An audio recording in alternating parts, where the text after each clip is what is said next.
جب تمہاری کہانی ایسی موڑ پر کھڑی ہو جہاں تم بے بس ہو جاؤ، کوئی راستہ نظر نہیں آئے، صبر اپنی آخری حدوں کو پہنچ جائے، تو جان لینا کہ اللہ انجانے راستوں سے تمہارے لیے مدد بھیجنے والا ہے۔ تمہارے آزمائش کا اختتام ہو چکا، اب وہ تمہیں معجزوں کی راہ دکھانے والا ہے۔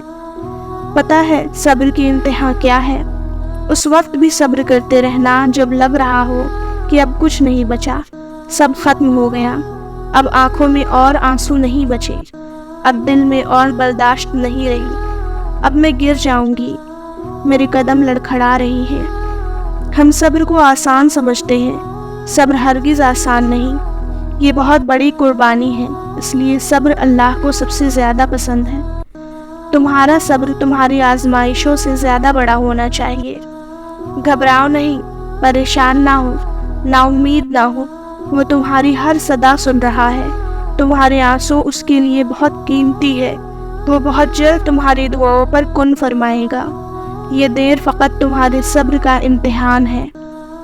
جو اللہ کے لیے صبر کرتا ہے، اللہ پھر اس کے لیے معجزے کرتا ہے۔ میرا اللہ دیر تو کرتا ہے پر کبھی مایوس نہیں کرتا۔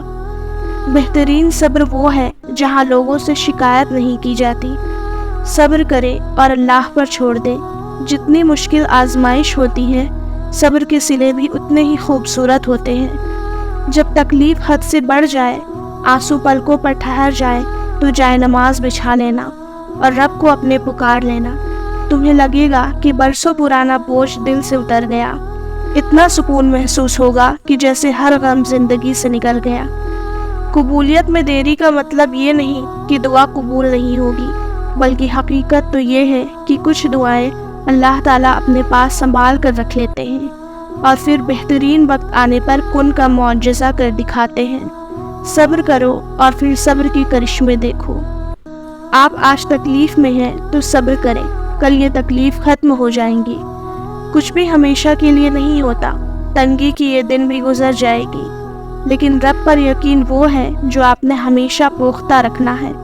اس کے یقین کے تسلسل کو ٹوٹنے نہیں دینا، پھر دیکھنا معجزے ہوں گے اور کن فیکن آسمان سے آتا دیکھ کر آپ کی ساری اذیتیں ختم ہو جائیں گی، بس خوشیاں آپ کی دامن میں بھر دی جائیں گی۔ دعائیں صبر مانگتی ہے، صبر انعام دیتا ہے۔